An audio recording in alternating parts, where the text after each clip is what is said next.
Hello बच्चों, चलिए प्रश्न को पढ़ते हैं। प्रश्न में है, दिए गए ग्राफ में प्रकाश संश्लेषण की दर पर प्रकाश तीव्रता के प्रभाव का अध्ययन कीजिए। इस संबंध में दिए गए कथनों में कौन सा सही है।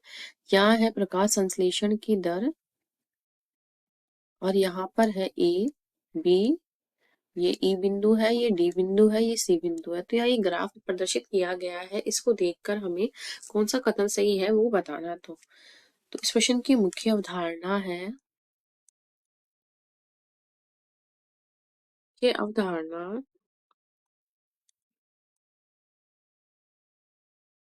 प्रकाश संश्लेषण प्रकाश संश्लेषण की क्रिया में क्या होता है, पाठकों द्वारा प्रकाश की उपस्थिति में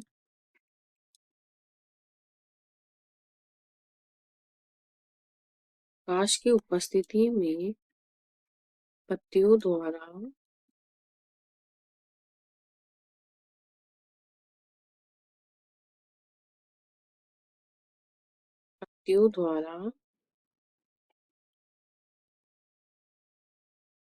भोजन, जिसको शर्करा भी बोलते हैं, भोजन का निर्माण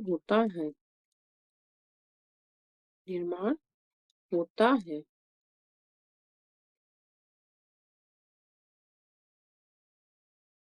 तो इसमें क्या होता है, भोजन का निर्माण होता है तथा ये कार्बन डाइऑक्साइड को भी काम में लेता है। जब प्रकाश संश्लेषण की क्रिया करता है वह ऑक्सीजन छोड़ता है। तो यहाँ पर हमें कुछ कुछ ए बी सी डी ऐसे पॉइंट दिए गए हैं, उनको बताना है। तो यहाँ विकल्प ए में जो क्षेत्र ए है, क्षेत्र ए क्या बताता है, क्षेत्र ए एक सीमाकारी कारक है। में जो प्रकाश क्या है, एक सीमाकारी कारक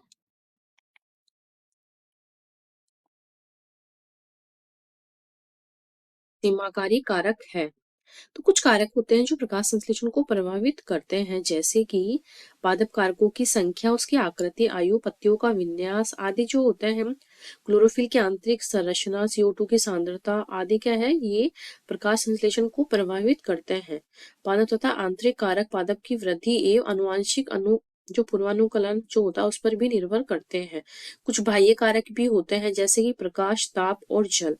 इस प्रकार अनेक प्रकार के कारक होते हैं जो प्रकाश संश्लेषण की दर को प्रभावित करते हैं। तो इस प्रकार क्या एक सीमाकारी कारक है प्रकाश, बिंदु ए के लिए और क्षेत्र ए के लिए। और अब जो है क्षेत्र बी के बारे में यहाँ नहीं बोला गया है। तो क्षेत्र सी है, क्षेत्र सी एक ऐसा क्षेत्र है, ये इसका क्या है, इष्टतम क्षेत्र है।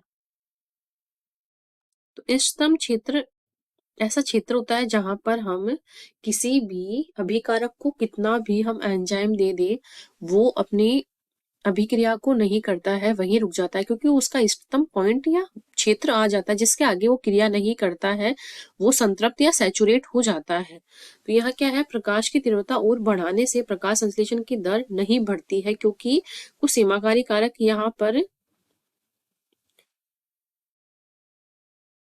हो जाते हैं। तो अन्य सीमाकारी कारक आने से क्या होती है, प्रकाश संश्लेषण दर अब और भी प्रकाश दे देंगे तो भी नहीं बढ़ेगा, क्योंकि इसका इष्टतम क्षेत्र हो जाता है।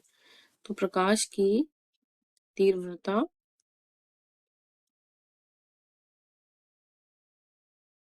नहीं बढ़ती है,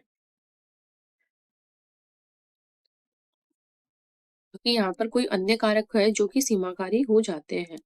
अब है जो बिंदु डी है या क्षेत्र डी है, इसमें क्या बोला गया है, ये क्या है, प्रकाश की तीव्रता को प्रदर्शित कर रहा है। प्रकाश की तीव्रता जो कि क्या है, इस पर अन्य कुछ कारक सीमाकारी हो जाते हैं। कुछ अन्य कारक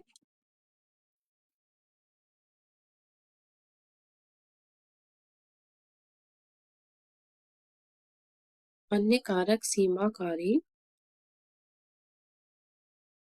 जाते हैं।